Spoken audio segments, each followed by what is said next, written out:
Keep yourself in the loop of everything football on the Golden State Media Concepts Football Podcast. The latest news on and off the field, be it college football, Big Ten, SEC, Big 12, Pac-12, ACC to the NFL. We've got you covered. Listen to the Golden State Media Concepts Football Podcast.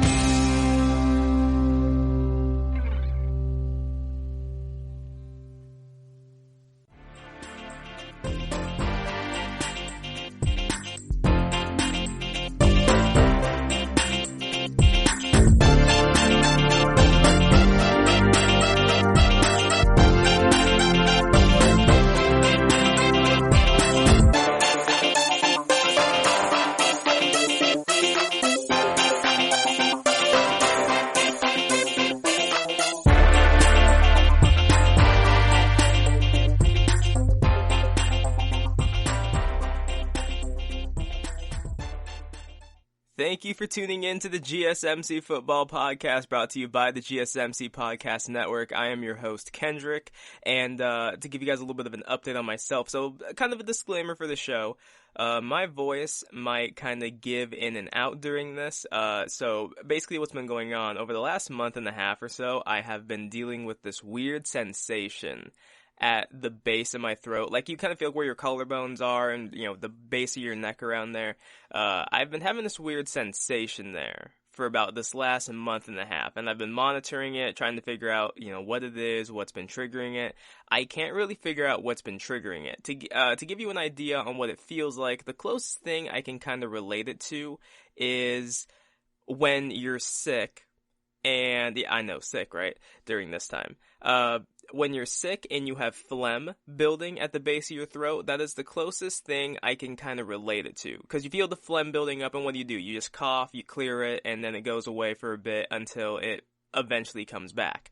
The difference with this is I'll cough, and nothing actually comes up. Like, nothing moves, nothing really does anything, but I still feel like there's this lump or something stuck at the base of my throat. I've been doing some research, trying to figure out what it is, and I haven't really been able to figure that out. I found this thing, it's called like globus pharyngeus. I'm probably butchering the last part, but it's the closest thing I've been able to find as to what it could be, which is essentially an irritation of the throat,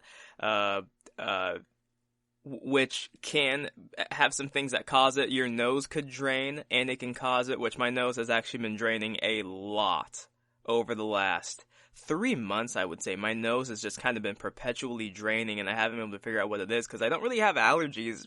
You know, I've never been a person who's gotten like itchy eyes, runny nose from allergies, so I don't know if my body's changing. I don't know really what it is. It's always annoying, isn't it, when something is a bit off with your body, but you can't quite figure it out. You can't necessarily self-diagnose it. You have to go to the doctor, and especially during this climate at the moment, going to the doctor is not something you really want to do. But again, this has been something that's been going on long enough to where I feel like I should go in and I should get it checked out. So when I do have the phone call and everything with whatever doctor it is I'm speaking to, because I honestly have no clue, then we will go ahead and go from there.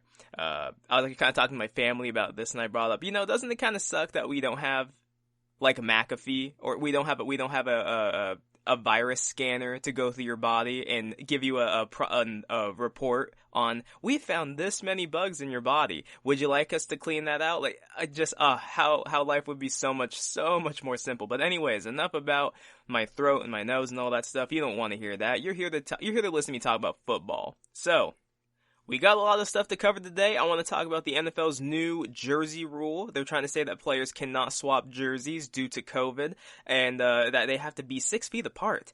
And I think that there's just a lot wrong. There is a lot wrong with this philosophy with the NFL, so we're going to talk about that. There's a lot of NFL players, Eagles players, some NBA players who have come out and they have voiced their opinion about DeSean Jackson's comments. I talked about this in my last podcast regarding his comments. Malcolm Jenkins came out and said some stuff that I thought was just absolutely inappropriate, so we will cover that. Should Patrick Mahome have tried to set the market with his deal? There's people out there who believe that he did other quarterbacks a disservice. I have a little bit of a different point of view on that. I'll get into that, and then stay tuned. My last topic of the day. my top 10 storylines that I personally am looking forward to this NFL season. But anyways, so let's go ahead and get into this first topic. So this is very, very interesting to me. So I have already talked about how with the NFL season, one of the problems that I believe that they're going to run into is the sheer amount of people who are going to be at every single game. I did the math for it and everything, and what I had come to is if you just kind of take team-wise, just both teams on the field, that is excluding the cameramen and announcers and reporters, whoever else is going to be there, you have 400 people at every single game on that field. Again, excluding the referees, excluding people who are not like the coaching staff, the players, all that stuff. So 400 people a game, 16 games every single week. Once you do all the math throughout the 17-week regular season, you have over 100,000 people essentially meeting through 17 weeks. If you're trying to tell me that COVID can't get to anybody there, you're lying. Because that is so many people in even though the field is big, it is a confined, you are into a stadium, it is a impact sport, it is a physical sport, people are going to be on top of each other, taking each other down, there will be sweat, there will be blood. If you're telling me that these players are completely immune to it, you're lying. Von Miller's gotten it, Ezekiel Elliott's gotten it, other players have gotten it. No one is immune from this thing. Now, does it affect younger athletes the way it has affected other people? No. But the point is you can still get it, and then it's who could you give that to? So, Tom Pelissero, I'm sorry, kind of butchered the name right there. Tom Pelissero, who is a reporter for the NFL Network, he tweeted that NFL teams will be forbidden from post-game interactions within 6 feet of each other, and jersey exchanges between players will be prohibited during the 2020 season, sources say. This, of course, ended up sparking a lot of reaction from NFL players. One of the most respected NFL players and well-known NFL players in the league right now, Richard Sherman, he had a reply to this, and he said, "This is a perfect example of NFL thinking in a nutshell. Players can go engage in a full contact game and do it safely. However, it is deemed unsafe for them to exchange jerseys after said game." And then he had a bunch of laughing emojis after that.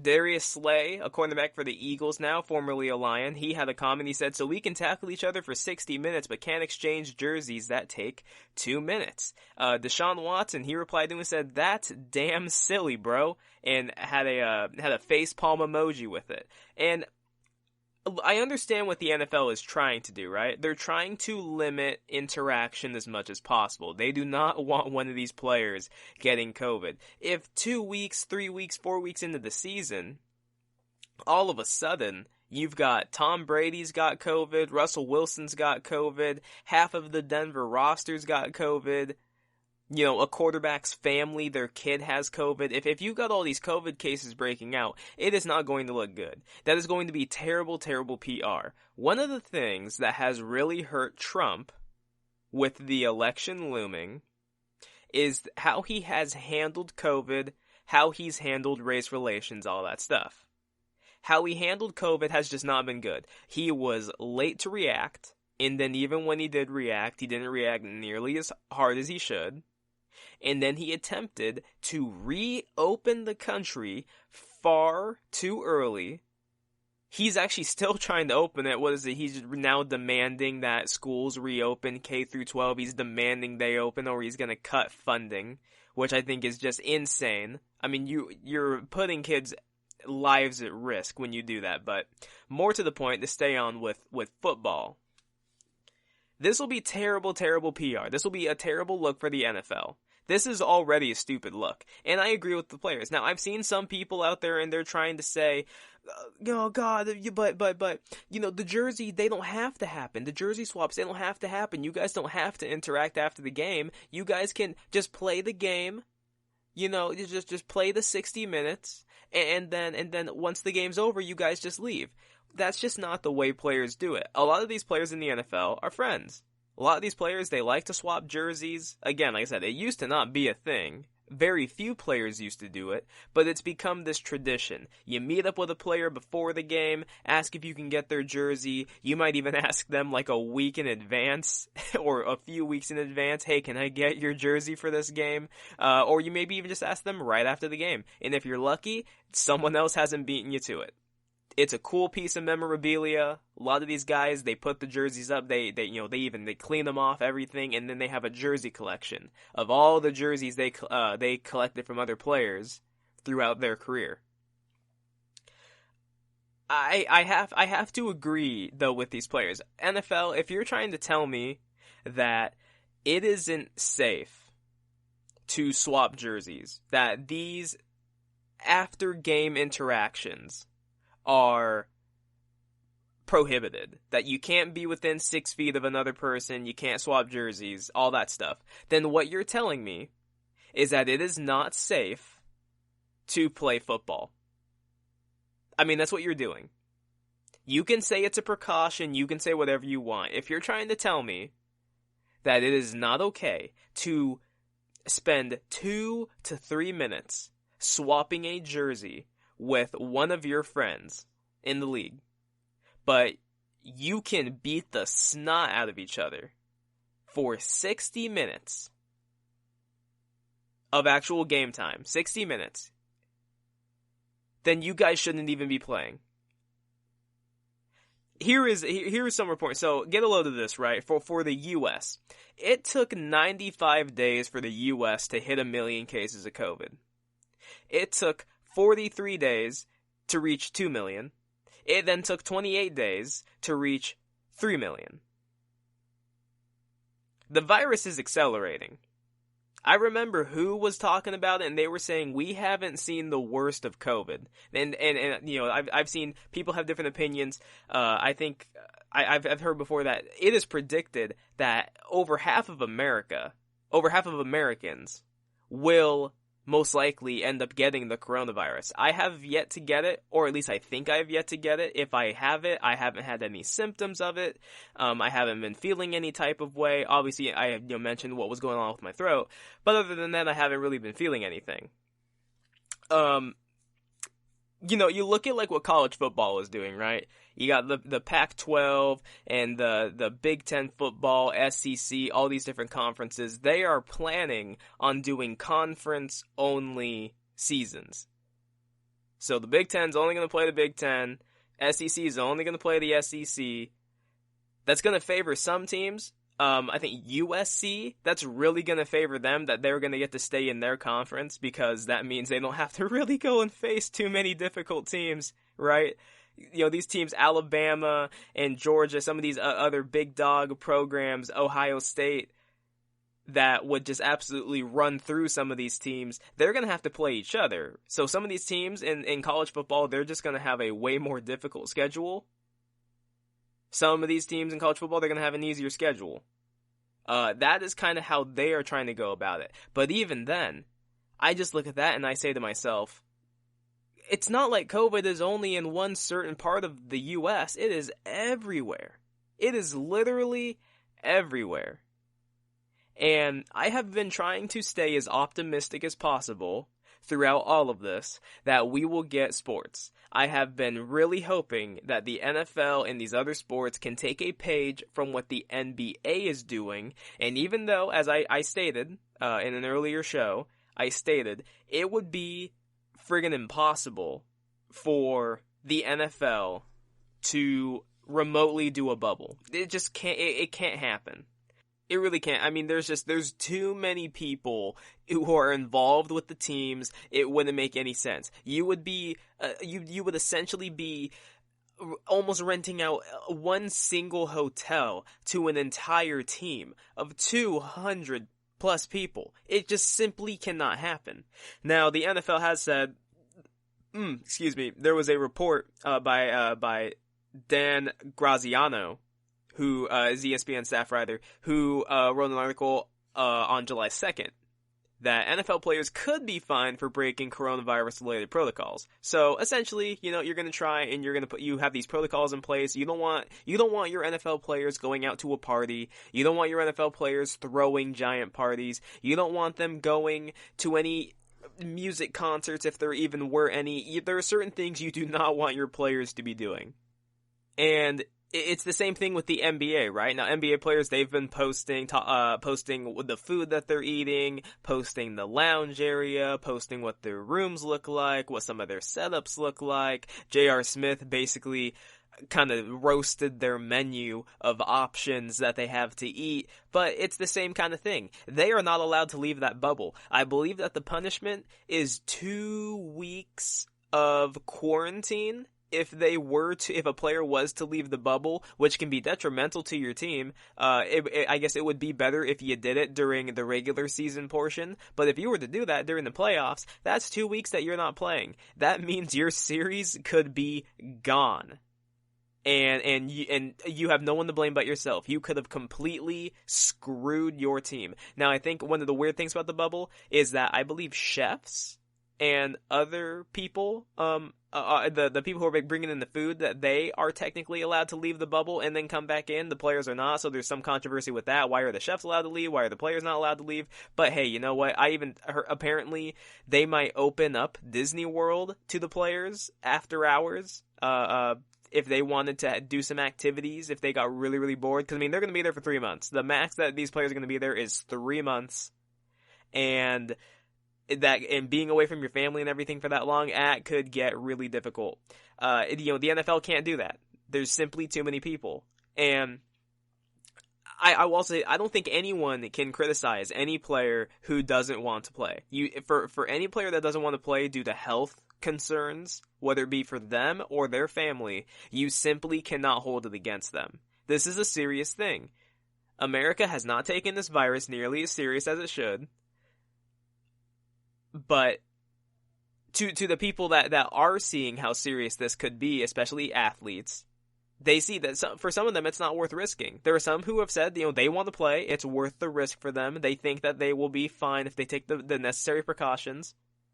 But, the NFL, while they kind of have the minimum, I think, kind of figured out for this. But by all accounts, between the NFL and the NFLPA, there are still major concerns that they need to figure out. I think they've said, they want players to take I might have this percentage wrong, a 35% pay cut, which for some of these guys isn't too much, but for some of these guys, that is a lot of money. And there's a lot of players who were saying, hell no. I think Mahomes, he laughed at it, said no. Tyrann Mathieu looked at it, nope, not gonna happen. And not only that, but then testing. How often? How are these players gonna get tested? Again, there's a lot more players here to be worried about than in the NBA. Donovan Smith, he's the left tackle for Tampa Bay. Pro Football Focus does not love Donovan Smith. I think early in the season last year, through the first 3 games, he was the worst performing tackle. I think at one point he had a Pro Football grade of 1. I might have that wrong. I remember, the reason why that comes to my head is because I remember when I read it, I just thought to myself, there's no freaking way that this dude they gave an extension to is that bad. I was like, there's no way he could be that terrible. Again, I might have that number wrong. I'll check it here in a second to make sure I'm right. But he said, risking my health as well as my family's health does not seem like a risk worth taking. I am not a lab rat or guinea pig to test theories on. I am a man, a son, brother, soon to be father, and I deserve to be safe at work. And that is absolutely true. I don't think you can diss on him for that. I don't think you can say that he's wrong. He has a woman to take care of. He has himself to take care of. He has a family in general that wants the best for him. If he doesn't want to play, then he doesn't want to play. And while that would be you would say that would be a huge blow to Tom Brady. I mean, if he's their starting left tackle and he's not seen as being that good, you don't even want to know who the hell their backup is. Would they maybe move Wirfs to the left side? Maybe they would. But I think there's going to be some other NFL players who are going to look at this and they're going to see that the safety protocols are just not simply there for them. The NFL is kind of letting you know, hey, don't try to limit your interaction. Don't get 6 feet close to each other. Can you please not? Can you don't swap jerseys, but it's okay for you to tackle each other for 60 minutes and trade blood, sweat, and tears. I mean, I don't know. It doesn't make any sense to me. That's one of those logistical things that just doesn't. You're telling me, by telling me this, I can't do this one thing, you're saying that all of this other stuff really isn't okay. But it's your product, it's the sport, and I guess, the NFL, they're saying do the minimum that you should be doing, or the maximum that you should be doing is playing the game. Everything else after that, it doesn't need to happen. So, I don't know. Would the NFL really enforce that rule? I'm not too sure. I think that there are players out there who would respect it, and they would just say, okay, I won't do it this season. And I think there are those who would look at that and go, yeah, no, I'm going to go get some jerseys this year, because I deserve it, and because they deserve it, and because we are all playing under very, very interesting circumstances, and you're not going to stop us from doing that. Anyways, coming up next, DeSean Jackson, amongst other players, have made some very, very interesting comments regarding anti-Semitism, and I think there's a lot of people who are really, really missing the boat here, and I'm going to talk about that. Are you looking for help for your fantasy football team? Check out the GSMC Fantasy Football Podcast. Get today's best advice on who to start, who to sit, even who you should draft. From sleeper picks to red hot lineups, they got it all covered for you. That's GSMCpodcast.com/fantasy-football-podcast. We'll cover traditional leagues, dynasty, PPR, even IDP leagues. When you need fantasy help, there's just one show to hit up. Don't forget to like them on Facebook and follow them on Twitter. Visit GSMCpodcast.com for more info.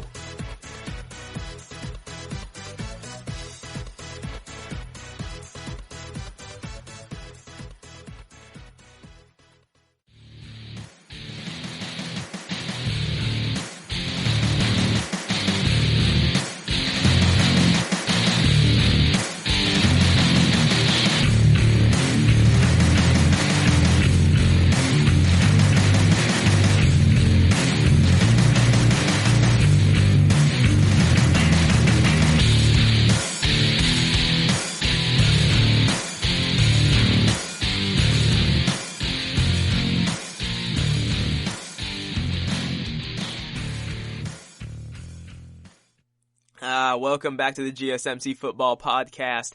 Last segment, we talked about the NFL's new jersey rule, which they essentially are attempting to implement, which is that for this season, after games, teams are not allowed to be within 6 feet of each other, and they don't want players swapping jerseys. My point on that is basically, if you're trying to tell me it is not safe enough to swap jerseys, you're also telling me that it is not safe enough to play a full contact sport for 60 minutes. It takes like 2 to 3 minutes to do a full jersey swap. It takes 60 game minutes to play an NFL game. So I think it's kind of ridiculous. It is what it is, though. Go ahead and go back to the last segment if you want to, listen to it again or anything. And to go ahead and say this, I know that I am not necessarily talking as fast. I know that I'm not being as enthusiastic. Again, at the beginning of the show, as I said, I am being careful with my throat and with my voice and everything because I'm not sure exactly what is going on with my throat. So if I'm not as enthusiastic, if my voice inflections are not as high or as crazy as they normally are, it is because I am just being more careful. Anyways, so my last show, I talked about DeSean Jackson, wide receiver for the Philadelphia Eagles, and he made some very anti-Semitic comments on social media. Guys, be careful with social media. It really is the lesson of that whole segment. DeSean Jackson, he posted a quote that was attributed to Hitler, in which it was basically tearing down Jewish people in a weird kind of twisted way to build up black people. DeSean's whole point was he was trying to say that if black people understood the numbers that they have and understood what their voices could do, and if they were to put more money into black communities and so on and so forth, that they would be better off and that people would take them more seriously. seriously, which as I was saying, which is true. It's just, you shouldn't do that while tearing down Jewish people. And the Eagles owner and their general manager are both Jewish. They both condemned DeSean Jackson. DeSean Jackson has been fined by the team. He has not been suspended or anything like that, but he has been fined. DeSean Jackson went and he spoke to a 94-year-old Holocaust survivor and posted that to his Instagram, where they had a long and thoughtful conversation, and it was to open his eyes. Multiple NFL players came out and spoke on it. Mitchell Schwartz, one of the stars of the Kansas City Chiefs, their best offensive lineman, came out and he talked about, what it is like for him as a Jewish American and kind of how he felt about everything. Julian Edelman actually tweeted at DeSean. I think he added DeSean. I don't exactly remember. I think, yes. He said that he spoke to DeSean for a while, and that they were making plans to use their experiences to help educate each other and to grow with each other. He even tweeted at him before that, and he had said, like, hey, why don't we both go to Washington, D.C., and let's go check out, I think it was a Holocaust museum, and let's go to get educated. And so multiple players were offering their opinions on it. I think Shannon Sharp, even of Undisputed, NFL Hall of Famer, Hall of Fame tight end, said that he would love to even join Julian Edelman and DeSean Jackson to go to the museum to go and talk and everything. Shannon has talked about how he had a long conversation with DeSean, that he believes DeSean is very apologetic. But then Steven Jackson came in, former NBA player, champion, has his own podcast, All the Smoke. He said basically that DeSean did nothing wrong. He came out, he put his own foot in his mouth, said DeSean said nothing wrong, that yes, Hitler, he was a bad person, which is a complete understatement. Hitler, you could say, is the embodiment of the devil. Killed 6 million Jewish people for nothing other than the fact that they were Jewish. Yeah, no, he was a tyrant. He was an absolute monster of a human being. So to say that is very underselling it. But Steven Jackson came out, and then he apologized, saying that he could have explained what he was trying to defend DeSean on better, and that he wasn't trying to say that Hitler was wrong, and he has no gripe against Jewish people, but he was just trying to, defend his brother. And again, it's just not, you're not doing yourself any favor. And I've seen so many posts, so many replies to tweets about this situation, where you've got these people out there who are now saying, this is why we can't take Black Lives Matter seriously, because of things like this. And I've, of course, there's replies to those tweets as well, where people are saying this is idiotic, and I do believe that is an idiotic thing to say. But at the same time, let's go ahead and let's be honest. When these faces of the Black Lives Matter movement come out and say something so idiotic, and you just completely miss the boat, you are giving a certain base of people, the people who are anti-Black Lives Matter, you're giving that base of people something to latch onto. You're giving them a quote. You're giving them ammunition to say you're not credible, that your movement isn't credible because you're in it, so on and so forth. And it's just not good. But it didn't stop there.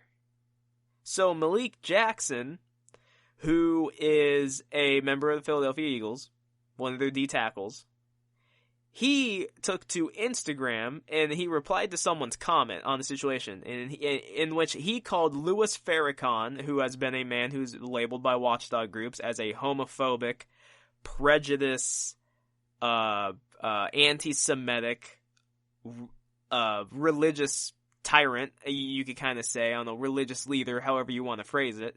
And he says that he said in this reply, the Honorable Farrakhan is nothing like that vile scum Hitler. He speaks truth and believes in protection of self, and that scares your racist, you know what.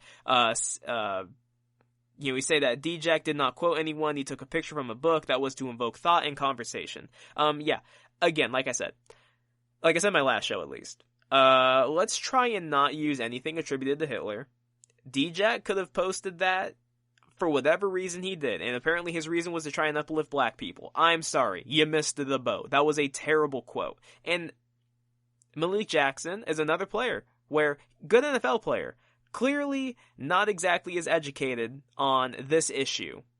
I'm not going to say that he's not educated at all, because that would just be completely insensitive of me. But at least on this issue, clearly he's showing he's not as educated as some other people are. Because I know, I'm younger than him, even I know that that's wrong. That quote was terrible. Louis Farrakhan, from everything that I have seen, and I think part of the reason why it is that some people, that they do back Louis Farrakhan, is because he is an African-American male. Look, just because someone is black does not mean everything they say is true, right? And that goes for every single race. Just because someone is white doesn't mean they're always in the right across all races. Just because Louis Farrakhan is a black man does not mean everything he says is the gospel.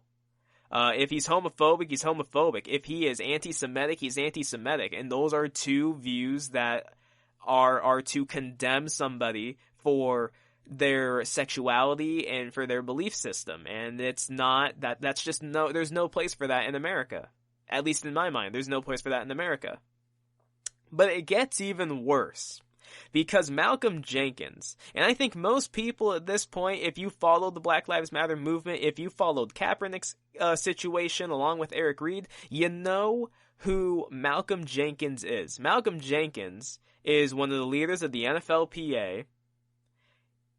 I know that Eric Reed is not exactly a fan of him. He believes that Malcolm Jenkins kind of sold out their movement a few years ago, when he told the NFL that, you know, they would stop kneeling if they donated so-and-so amount of money to black organizations, to charities, different things like that, which the NFL did agree to. But Eric Reed was saying that our movement was not for sale. Malcolm, you had no place to do that. I think Malcolm Jenkins, well, remember Drew Brees, he made the comments he did regarding the anthem. Malcolm Jenkins posted a few different videos to Instagram, some he deleted. He left up one, I believe it's still up, where he said, Drew, you need to shut up sometimes. And that he thought he was a friend. He respected Drew Brees.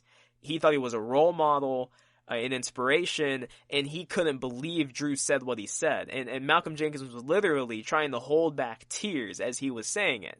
Malcolm Jenkins is a very smart, empathetic human being. But he completely missed the boat as well. So, he posted a video to his Instagram. I believe it's still up. In the video, he said about this issue, he said, we gotta stay focused. All of this back and forth that's going on right now is a distraction. Comments were made and they were wrong. Allow those who were impacted by it to voice their grievances. But we gotta stay focused because Breonna Taylor's killers are still not arrested. We still fighting for justice. We got a lot of work to do, and this ain't it. Stay focused. Now, okay, that I would agree with, right? Let's not get sidetracked from what this movement is about. Let's not get sidetracked from the things that still need to go on. Breonna Taylor's killers are still out there. And I would think that her case is one of the most open and shut cases I've ever seen in my life. But sadly it's not, because that's just the way things kind of work. And it's very unfortunate, and I really do hope, this movement has brought so much attention to her. Her name has been mentioned probably billions of times on the internet. I mean, her case is crazy. If anyone doesn't know about her case, I would strongly recommend look up Breonna Taylor's case. But here's my problem with Jenkins, right? This was the caption that he used to this video. We can honor the Jewish heritage and trauma while staying focused on what matters. Jewish people aren't our problem, and we aren't their problem. Let's not lose focus on what the problem truly is, and that's that black lives still don't matter in this country. Push this energy towards arresting and convicting the killers of Breonna Taylor and burning systematic racism to the ground.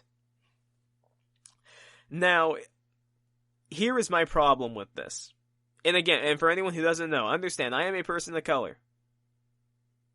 Even though I might not sound like it. I don't know. Look. His quote, when he says, Jewish people are not our problem, and we aren't their problem, What are you doing? We aren't their problem. They aren't our problem. Jenkins, how do you expect to gain allies when you're alienating them?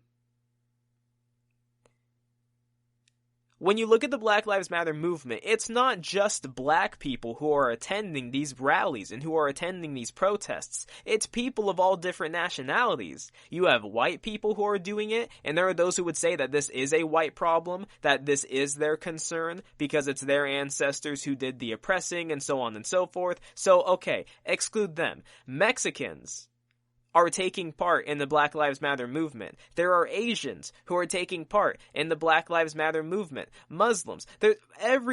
Everybody is taking part in the Black Lives Matter movement. And it doesn't pertain. Why should we be a concern to Mexicans, right? Let's just go ahead and say that. Why should black people be a concern to Mexicans? Why should black people be a concern to Asians? If they think that there's something wrong, if they want to back you up, you should allow them to back you up. If they believe in your message and they think that what is happening is wrong, you don't alienate them because you're not concerned about them and they're not, and so they shouldn't be concerned about you. That just doesn't make any sense. That is such an idiotic thing to say, and this is another comment, and I was reading replies to this. You have people out here saying, this is why Black Lives Matter is a joke. These people, they only care about themselves. They only want black people to be a part of it. They only care about, my goodness. I hope I'm making sense when I say this. It is so damn infuriating because I know Malcolm Jenkins is smart. I think every single athlete needs to have a social media team. Every single athlete needs to have a team.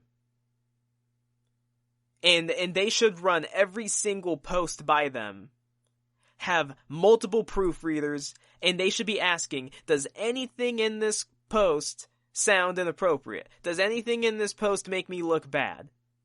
Because because that comment right there, I don't know how you read that comment and you don't think that's not wrong. To say that they aren't your problem and that you aren't their problem, well then why on earth does anyone take part in any movement that... In the reason why movements gain traction, the reason why movements gain steam is not because it's just people it pertains to being a part of it. It's that there's people out there who it doesn't necessarily affect, who are just fighting for it because it's the right thing to do. In Jenkins, and you're trying to say, let's stay focused on what really matters, and it's not Jewish people. The point of this whole thing was that DeSean Jackson made a post that was very inappropriate. He has acknowledged that it was wrong. He apologized. Steven Jackson then tried to defend him after DeSean acknowledged he was wrong. He tried to save a man who didn't need saving anymore because he had already saved, quote, you could say saved himself by apologizing and saying he was going to educate himself, and he has done exactly that. He has taken the steps to educate himself. Steven Jackson then went ahead and apologized. And you got Malik Jackson out here backing up Farrakhan, trying to say that, Jackson's comments again were taken out of context. No. That is not what happened there. It is just not what happened. I'm kind of losing my voice. You can kind of hear it right now. And they're not the only players. I think it was so who else was it? Zach Brown, who was a former linebacker of the Philadelphia Eagles. I don't think he's on the team anymore. I think he ended up getting released. When Julian Edelman made his post, Zach Brown called him the B word. Didn't tweet it at him, but called him the B word. It was, a subtweet, you could say. Everyone just, they related it to Julian Edelman because you look at just the timestamp of when these posts came out, you could tell it was about him. And then his following post was, whenever someone says Jew, it's a big problem, but when they say the N-word, it's okay, F no, it's not, and it's just missing the boat. No Jewish person that I have seen has been trying to say Jewish lives are more important than black lives. I haven't seen anyone say that the Jewish problems are more important than the plight of black people right now. What Jewish people's problem was that DeSean Jackson essentially tried to uplift black people by tearing down Jewish people. And giving praise to Farrakhan, using the quote that's attributed to Hitler.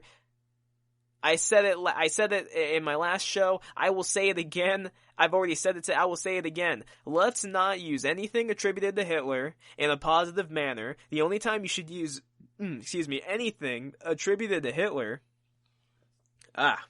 is if you are explaining the history of Hitler to somebody and how big of a monster he was. The only time you should talk about, Louis Farrakhan is, again, if you want to give an example of a religious leader who spouts a lot of homophobic comments, who spouts a lot of anti-Semitic comments. This man said Hitler was a good person. He said Hitler was a great man. And he said, people, they want to call him Hitler. Well, he's just fine with that because he thinks that's a great name. I mean, my goodness, just the complete lack of awareness. And these people are putting their own foots in their mouths. And it's comments like these that are going to make movements like Black Lives Matter lose steam. Now, Steven Jackson and DeSean Jackson, they have admitted their faults there, right? They've admitted their faults.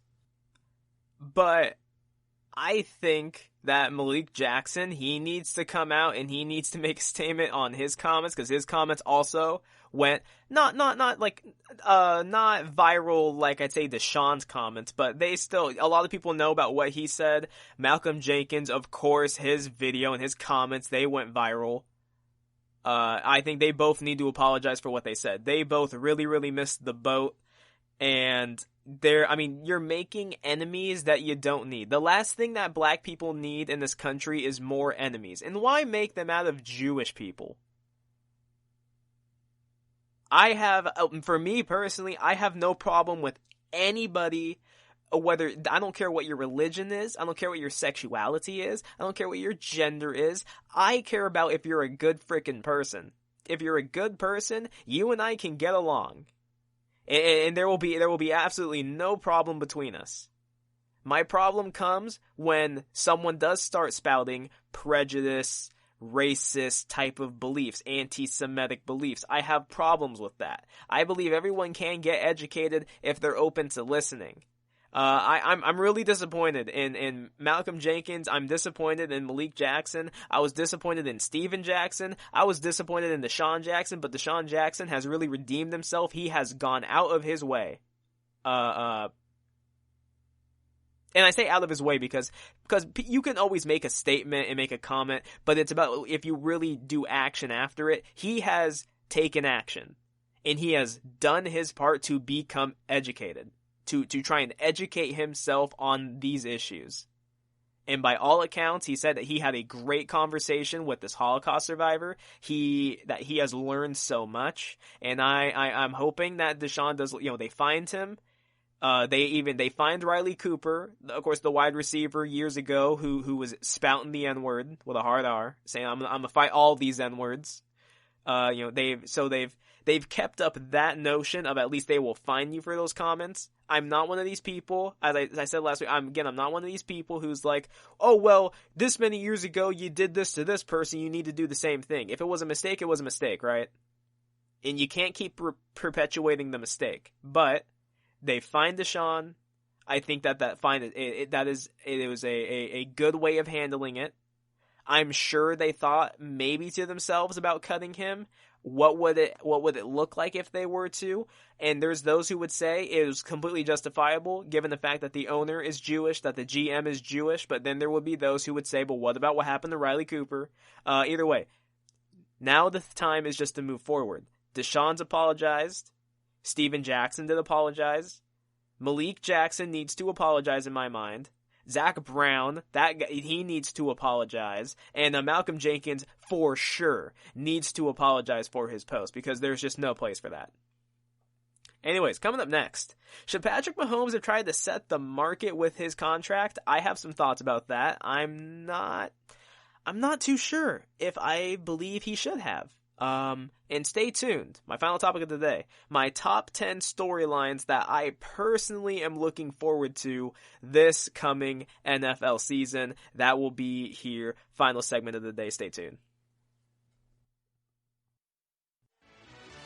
Check out the show that's built on the MMA. From the UFC to Extreme Cage Fighting, they got the fights covered. Check out the GSMC MMA podcast. Get the latest news on past or upcoming fights. Join us as we talk to and about some of the biggest names in the MMA, past, present, and future. When it's the fight game, there's just one show to check out. GSMCpodcast.com/MMA-podcast. Don't forget to like them on Facebook and follow them on Twitter. Visit GSMCpodcast.com for more info.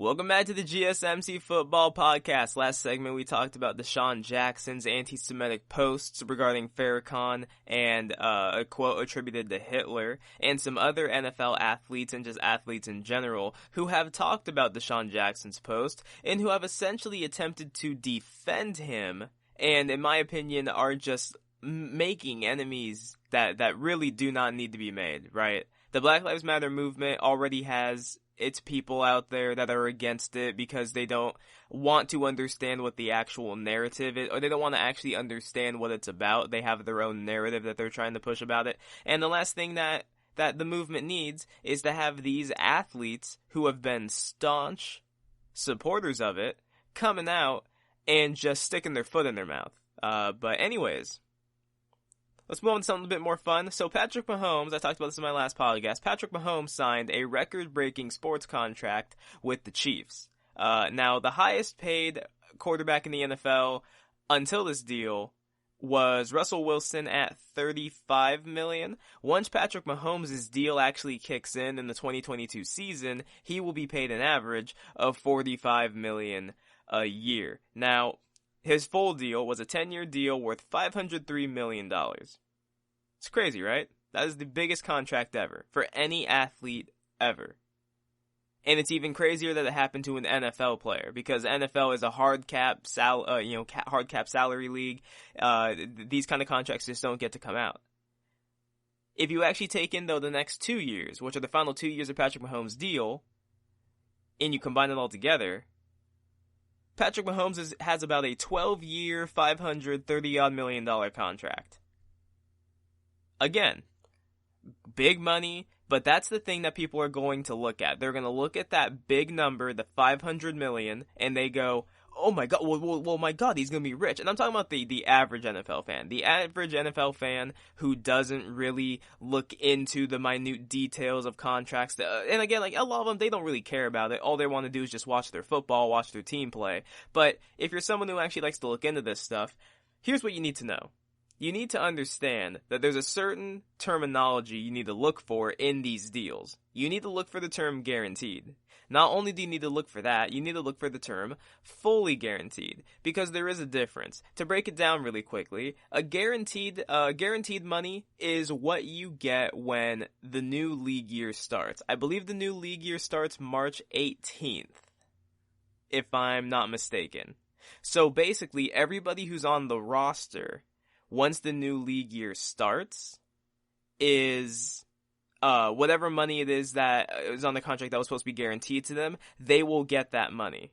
Fully guaranteed means no matter what, as soon as you sign this contract, that money is going to come to you. Now, you could also look for money at signing bonus, you could look for that kind of stuff, but the big thing is the fully guaranteed. If Patrick Mahomes' deal had come out and you saw 10 years, $503 million, $300 million fully guaranteed, then what you would instantly just need to know is that Patrick Mahomes' bank account at some point in time over these, over the 10 years is going to have $300 million put into it, no matter what.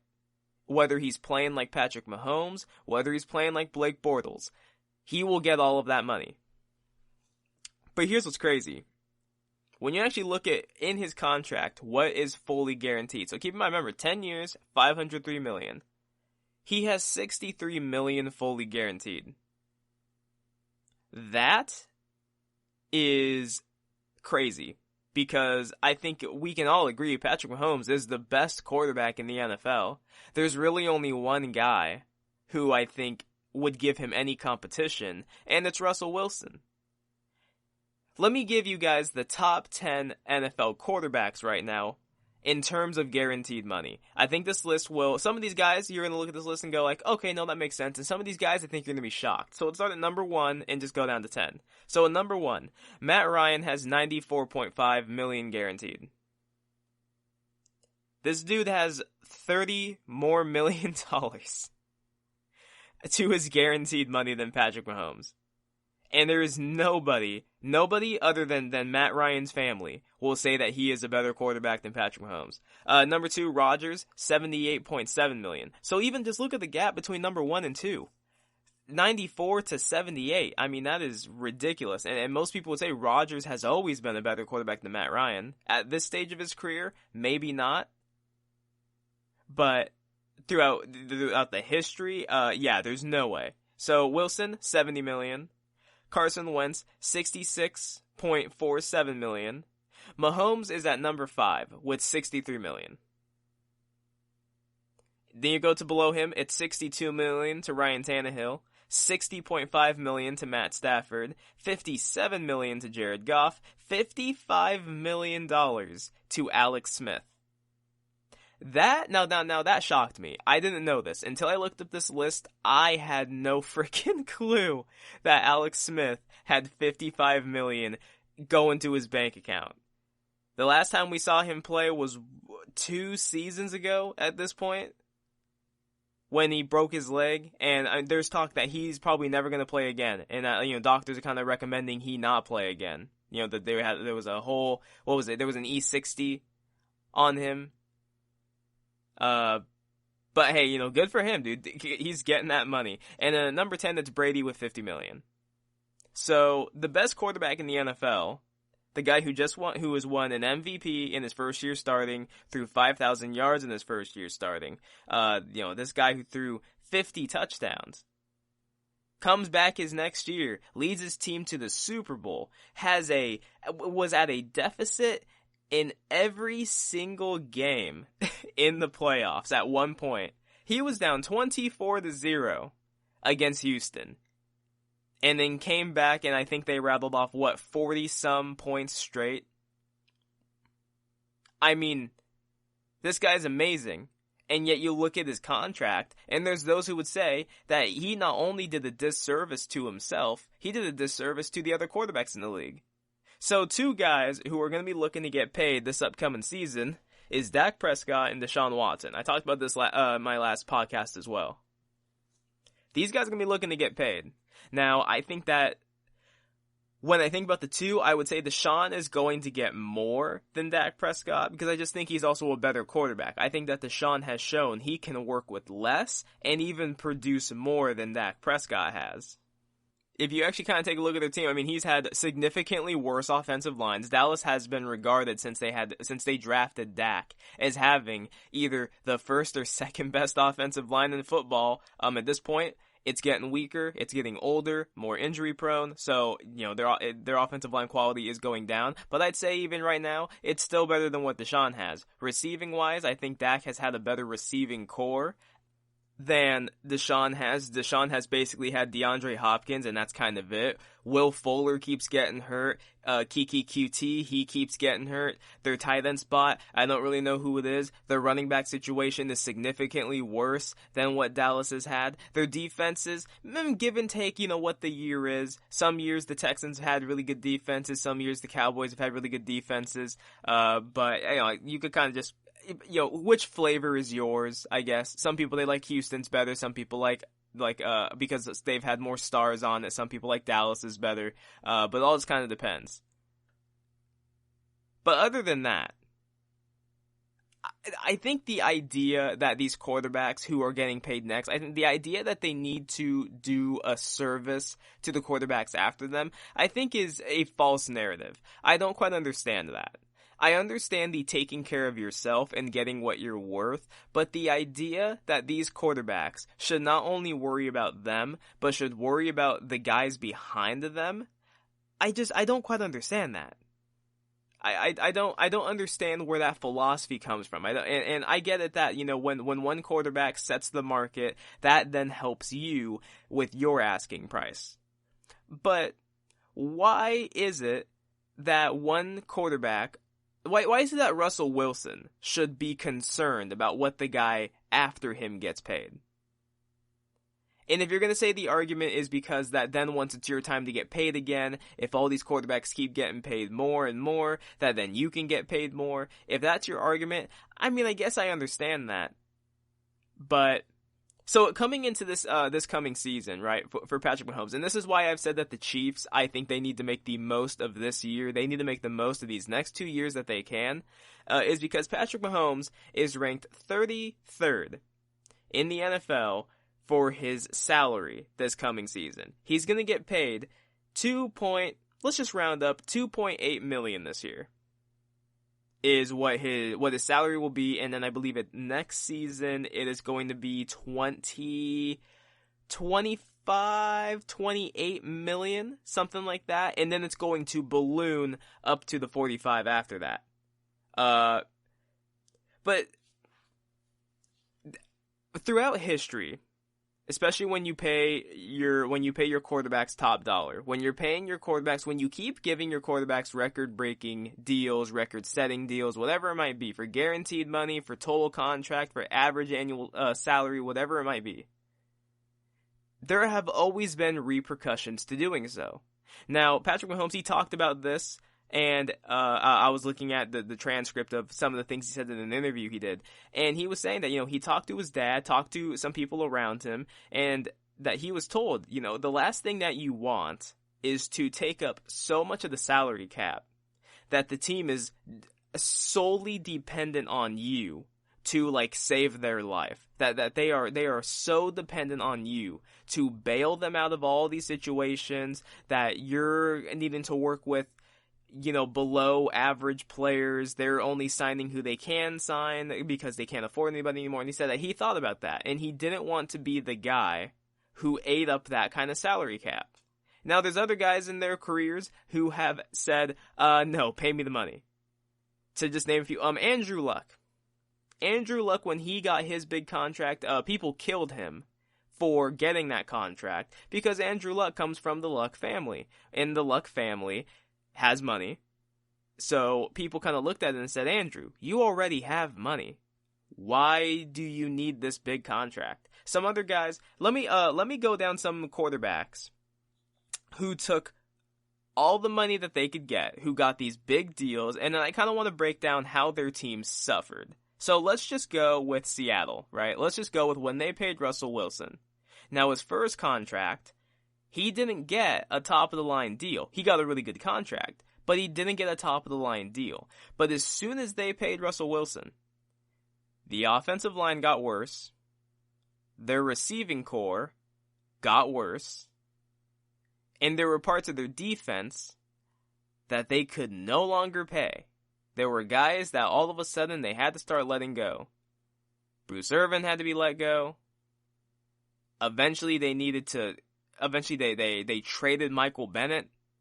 Eventually they cut Richard Sherman. Because some of these guys' price tags were getting too high up there. Now, of course, also their age was getting up there. But when you pay a guy 30, 31, 34, 35 million a year, when you start paying these guys this top-of-the-line market deal, basically anything above 25 million a year, when you start paying these guys these kinds of deals, the team starts to fall apart in certain areas, and you are asked to carry more. To break down another situation, right? The Lions paid Stafford. Now, when the Lions paid Stafford, everyone kind of looked at it and said they are paying him solely based off of his skill set. Because Stafford hasn't won crap. Right? What is Stafford? He hasn't won a playoff game. And yet they gave him the biggest deal in the NFL at the time, made him the highest paid quarterback. They have still yet to be back to the playoffs since they paid him that, and the team hasn't necessarily looked any better. Now, they have drafted some nice players, drafted the good tackle, Kenny Golladay. It is looking like he's going to be a stud receiver. He's already a stud, I mean, let's be honest, but he could look to become a superstar in the NFL. Maybe not in Detroit. You know, it's hard to play in Detroit, I think, especially after Calvin Johnson played there and had an early retirement because he just couldn't play for Detroit anymore. But yeah, that's another quarterback who they paid top of the line deal. The Ravens, when they paid Joe Flacco, they paid him based off of his Super Bowl run because he had an all-time historic Super Bowl run, capped it off with the Super Bowl MVP, and they had to pay him. And they gave him the highest paid dude. Up until recently, they were still paying him a ridiculous amount of money. And it handicapped the team. They couldn't go out and sign any big free agent receivers. Their receiving core for years was just pitiful. You know, they ended up grabbing Steve Smith Sr., and he was their best dude. And he still had game, right? He still had some gas in the tank. But the Ravens, what they really did, they had high paid Flacco, they had a good offensive line, they had a good defense, and that was kind of it. And the team just never really had the same success under Flacco. You want to break in, when Washington was franchising Kirk Cousins, it was the same deal. You franchise Kirk, you franchise him again, you start losing DeSean Jackson, you lose Pierre Garçon. There's just certain pieces you can no longer keep. So that's when it becomes the utmost important for the quarterback that you become that force multiplier to carry the team, and then it falls on the team itself to draft well. You know, make sure that you understand what you're doing with these contracts. There's those who say that's not Patrick Mahomes' problem, that he should not have had to think about that. What my whole thing is hey, look, if he feels like this is the contract he wanted, if he was fine with this contract, if he looked at this and said, yes, I want to be able to still have good players around me, I do not want to kill this team, salary cap-wise, with the cap, you know, you assume it's still going to be going up,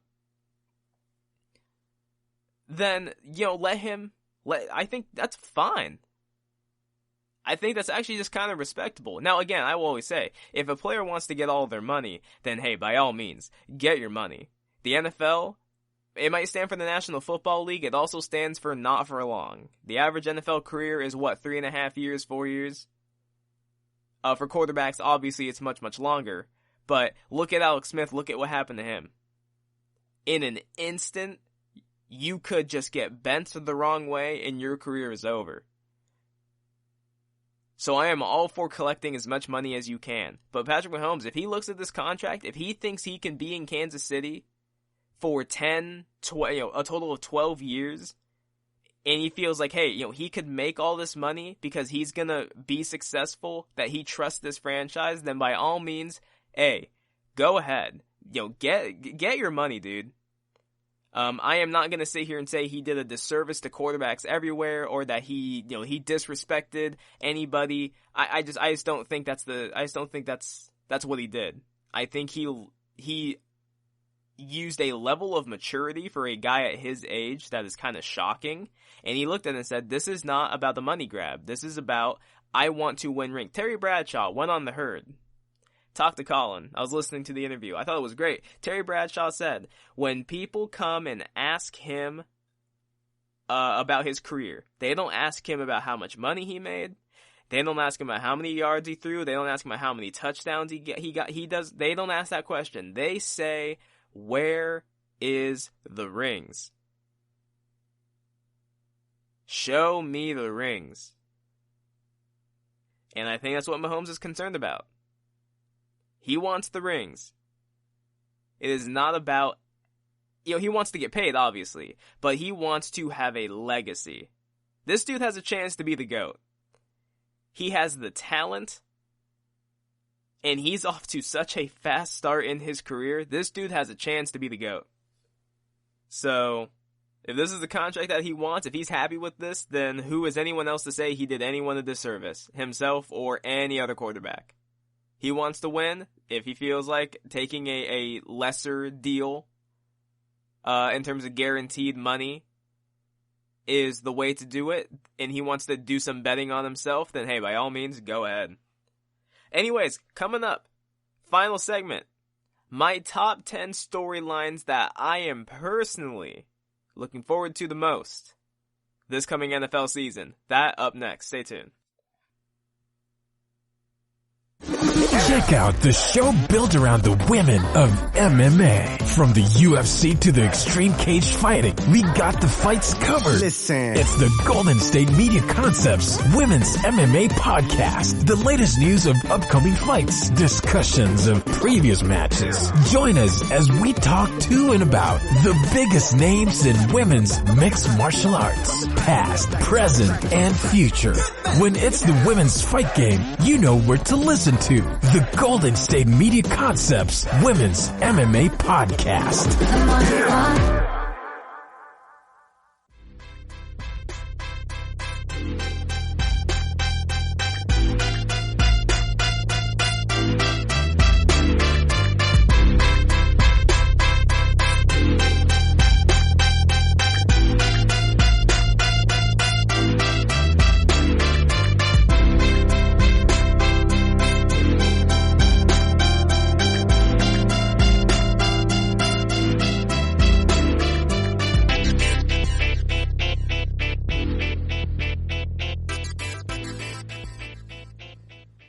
Welcome back to the GSMC Football Podcast. Final segment, last segment, we talked about Patrick Mahomes' new deal, and there's this narrative being pushed by some people that he did himself and other quarterbacks a disservice because he didn't get as much guaranteed money as he could have. He didn't get, maybe the contract wasn't technically as favorable, guaranteed mechanisms, all that stuff. I don't really agree with it. I think as long as it was a deal that he wanted, and he's happy with it, and he wants to bet on himself, then hey, by all means, dude, have at it. And he has the talent, I think, to completely reach the maximums that this deal could provide to him. Anyways, let's get into it. My top 10 storylines coming into this NFL season. Now, the NFL, yes, it is a sport. All sports are a game, but at the same time, they are all a TV show. And one thing that we love the stories. With the NBA for the last few seasons, we loved seeing LeBron James versus Golden State. Yes, all the other games, they were fun and there were their cool moments, but we loved the story of can LeBron James take down the Golden State Warriors. With the NFL, we loved seeing, Carson Wentz goes down. This is Nick Foles' team all of a sudden. Can Nick Foles take this team through the playoffs? And he did. We love stories. And I think there's a lot of stories this coming season. I wrote down a bunch of them, started ranking them, and I came down to my top 10 storylines. So starting at 10, which is the storyline that I'm interested in, but of the 10, the one I'm least interested in. Number 10. What exactly does this season look like? Now, I know this is kind of a cop-out, and that's why I didn't necessarily want to put this thing super high on my list, but I put it at number 10 because whether you want to admit it or not, I mean, this season is going to look different. We have a shortened preseason. There's the NFLPA and players are saying that we shouldn't even have a preseason in general. There's coaches, Eric Mangini, I know was one that I've heard done countless times on TV say that he believes in the preseason, but you have no preseason. There's going to be limited practice. Obviously, the COVID outbreak, what players are going to get it, if any players do get it. What's it going to look like for a team if the quarterback becomes infected, if the star receiver becomes infected, if a whole unit of the team becomes infected? And, of course, the biggest thing, no fans. At Kansas City, there will be no tomahawk chop in the stadium. There will be no chant in the stadium for the Seahawks, the 12th man. There is no 12th man. Bears fans who are extremely rambunctious, and a lot of them would be looking forward to the season if Nick Foles was starting. They won't be there. None of these teams will have any fans. Is there really such a thing as home field advantage at this point? Probably not. Especially in the NBA season, that's, of course, starting back up. Everything is basically neutral site. So you can kind of say it's going to be an even playing field. It's just going to be how good are you compared to the other team. No help from the fans, nothing. So I'm very interested to see what this NFL season looks like. And number 9, the Rams. This might catch people a bit off guard. I am very interested to see what the Rams do coming off of a disastrous season in which Todd Gurley completely fell apart and just did not look the same, in which the Rams' offensive line did not look the same, and in which Jared Goff really did not look the same. Jared Goff was ranked the worst quarterback in the NFL when it came to throwing after his first read. Meaning, as soon as your first read isn't open, Jared Goff could not do anything with the football. And that's why one of the knocks against Jared Goff is that he is completely Sean McVay's system. Sean McVay tells him which receiver to throw to, which receiver to look for, because that's the guy who's supposed to be open. If he's open, Jared Goff's great. If he's not open, Jared Goff last season showed he couldn't really do it. The offensive line still isn't that great. Your left tackle is the oldest in the league, and although he's still playing at a decent level, though there is always the chance that play does fall off. You could say that, though, given the lack of training and everything for this offseason, that could really benefit them. But the Rams went from the Super Bowl having a high-powered offense. They looked unstoppable. They looked like they were going to dominate the NFC West for the coming years, to 9-7. Didn't look relatively the same. The defensive players are still there. He had some good defensive players on that team. But the offense at times was just abysmal to watch. Jared Goff without a run game and without protection just did not look the same. So I'm very interested to see, can the Rams make a comeback, especially with Seattle still being a good team and with the Niners having finally, Jimmy Garoppolo gotten healthy, they finally got their stuff together. So I'm interested to see what this looks like. Number 8, Dak Prescott. Last season he was 1-6 against playoff teams. Not good. Because of this, Jason Garrett was fired. They went ahead and they signed Mike McCarthy. There is the fact that again, shortened preseason, shortened training camp. This new coach's verbiage and stuff. That's why I think it's important that they kept Kellen Moore. The problem is I just don't know how much power Kellen Moore is going to have over offensive play calling.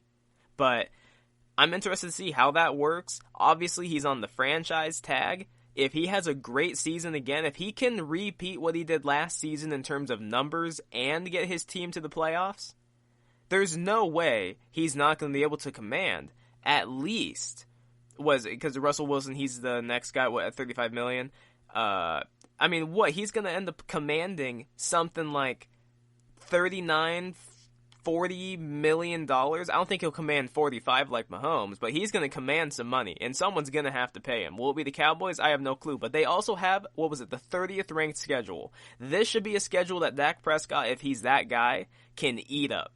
He should be able to eat up the schedule, produce, have a good record, get his team to the playoffs. I'm very interested to see how Dak plays, because if he has a bum season this year, given the fact his schedule is technically on paper weak, you have the best offensive supporting cast that you've probably had in your entire career.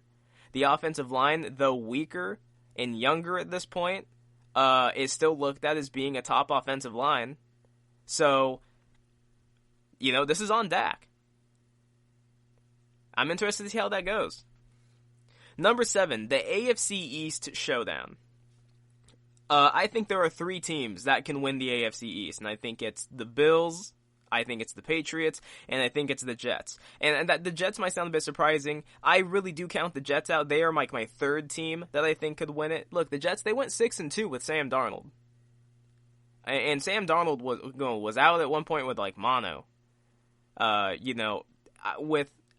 I don't know if I really like Adam Gase. I don't see the hype around him. There's people who consider him to be a great offensive genius and everything. I don't know. I personally don't see it as much. He went to the playoffs once with Miami. The other years were disastrous. This last season with the Jets wasn't necessarily that great either. You got players on the team reportedly who have kind of quit on him. They don't have any respect for him. They don't think he's a leader or anything. They think he's a condescending, look at my money kind of guy.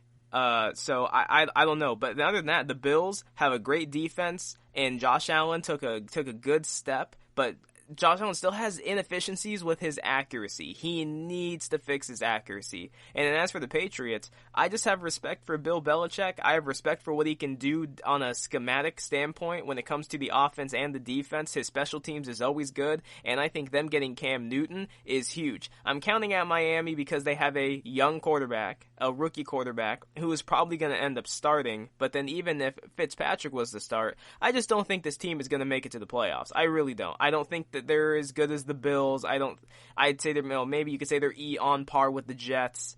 I would not put them over the Patriots. So here's a crazy stat, right? Since 2000, the Patriots have won that division 17 times.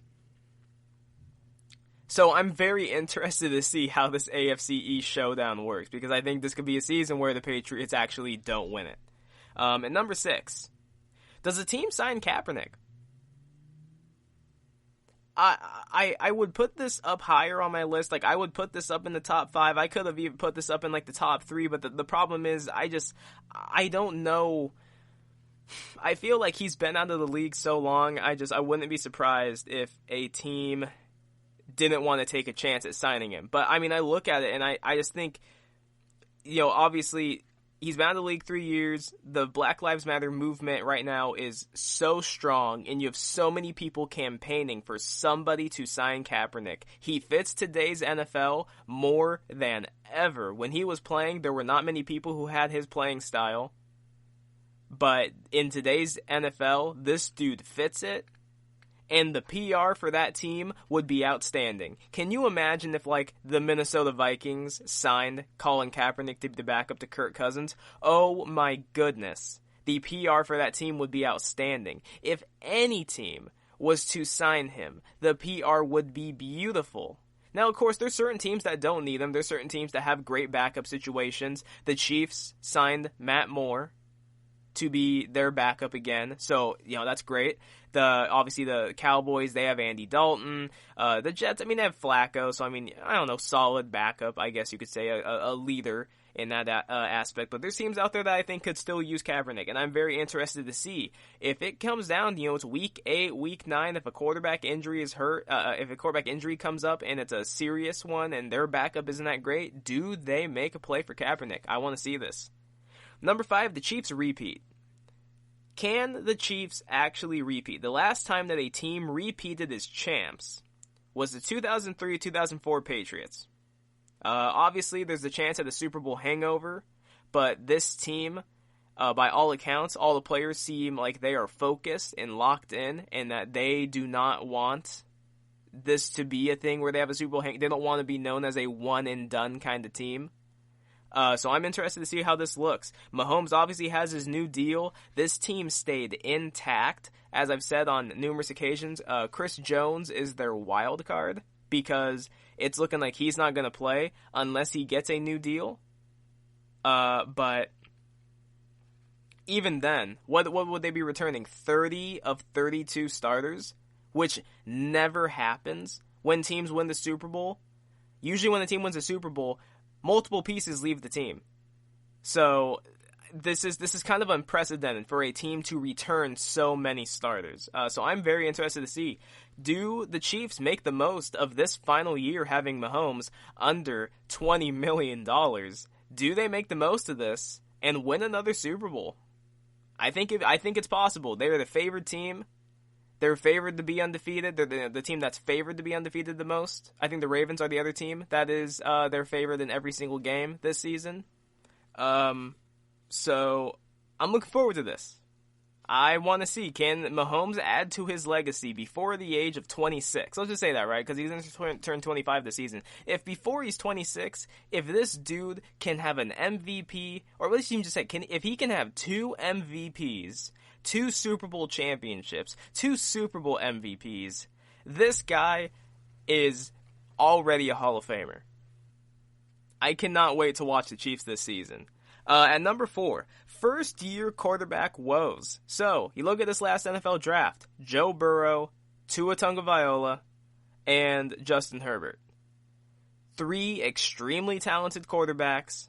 A lot of people looked at Joe Burrow as he had the greatest quarterback season in college football history, given the teams he beat, his efficiency numbers, the gaudy numbers he put up, than what he did in the playoffs.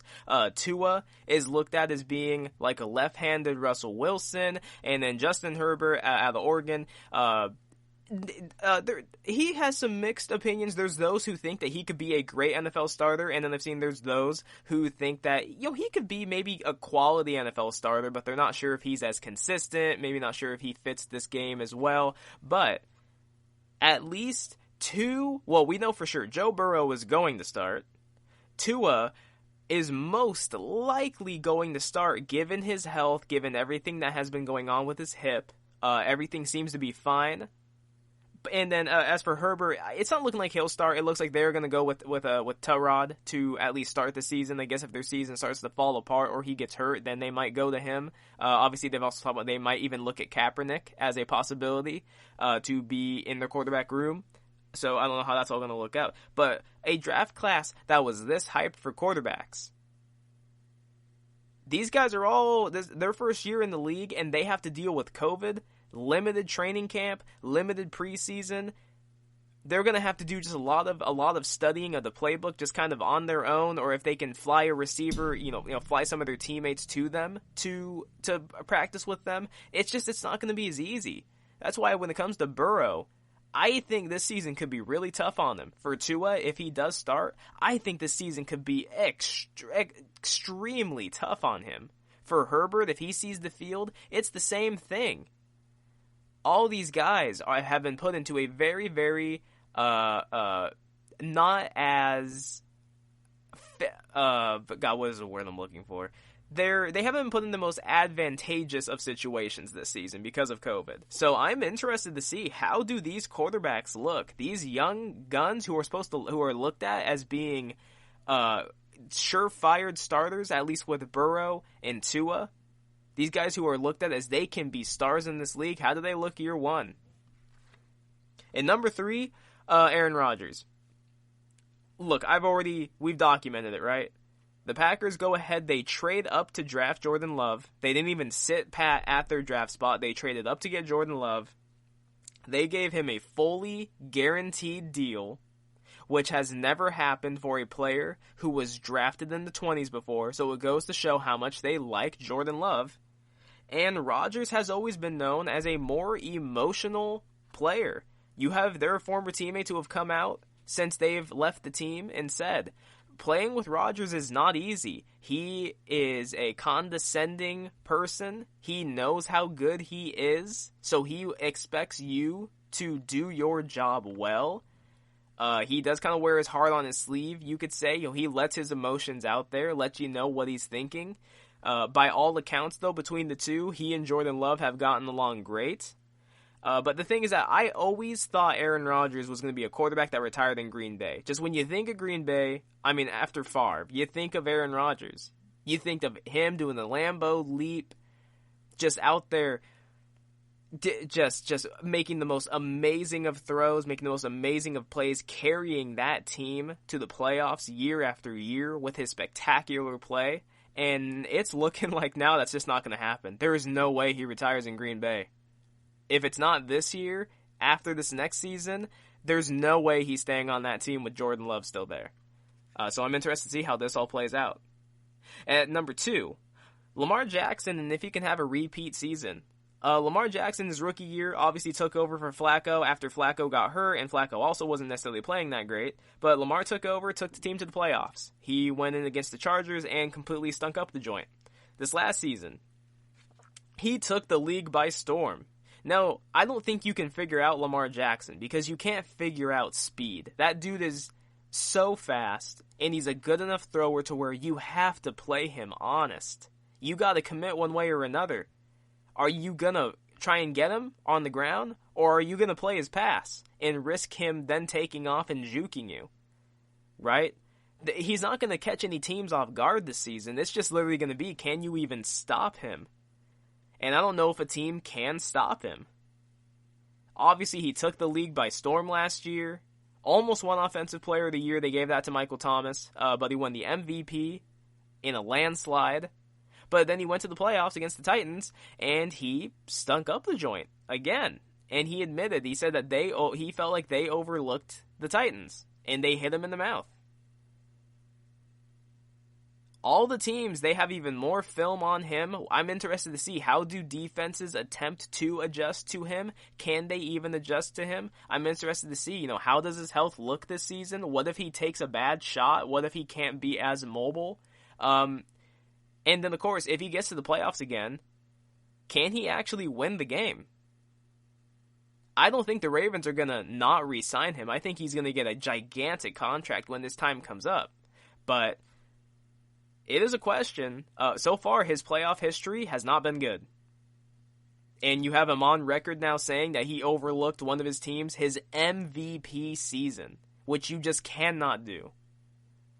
So I'm curious to see, how does this look for Lamar Jackson? Year number 3, you've taken the team to the playoffs twice in your first 2 years. Can you do it a third season?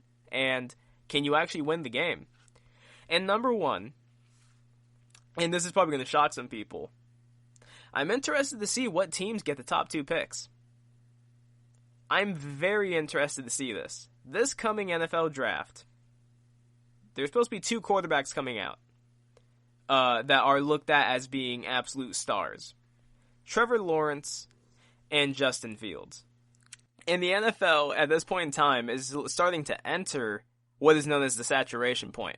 There are very few teams in the NFL right now that you could realistically say are looking for a quarterback. The Vikings, they have their guy. The Seahawks have their guy. The Cardinals have their guy. The Rams, supposedly, they have their guy. The Packers, they drafted their guy. I mean, all these teams, the Saints, they supposedly have their succession plan to Drew Brees.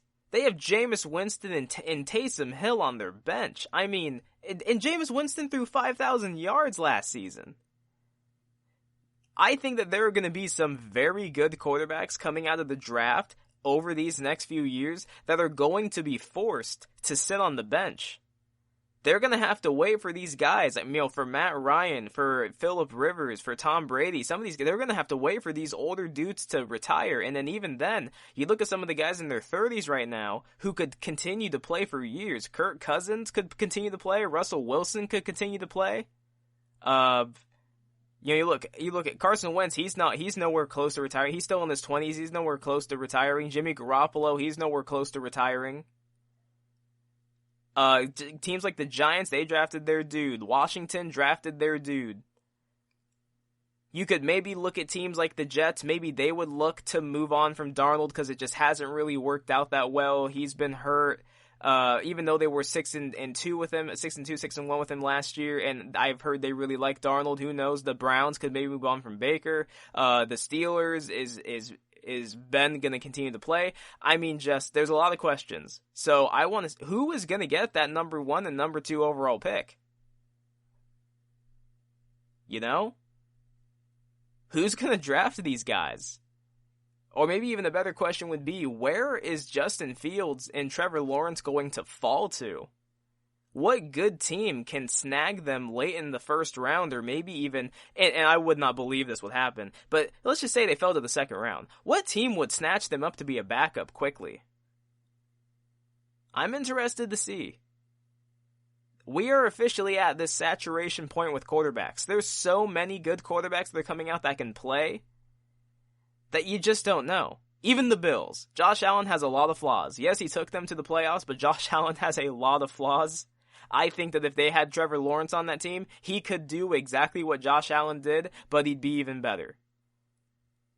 So I'm interested to see that. But that right there is my list of my top 10 storylines that I am looking forward to this NFL season. All right. Good show. Thank you all for joining me. Thank you for listening to the GSMC Football Podcast, brought to you by the GSMC Podcast Network. I would like to ask that you please remember to subscribe to the show, write a nice review. It really helps us out. Also, if you can please follow us on Facebook, Twitter, and Instagram. Thank you again for listening, and have a good night. You've been listening to the Golden State Media Concepts Football Podcast, part of the Golden State Media Concepts Podcast Network. You can find this show and others like it at www.gsmcpodcast.com. Download our podcast on iTunes, Stitcher, SoundCloud, and Google Play. Just type in GSMC to find all the shows from the Golden State Media Concepts Podcast Network, from movies to music, from sports to entertainment, and even weird news. You can also follow us on Twitter and on Facebook. Thank you, and we hope you have enjoyed today's program.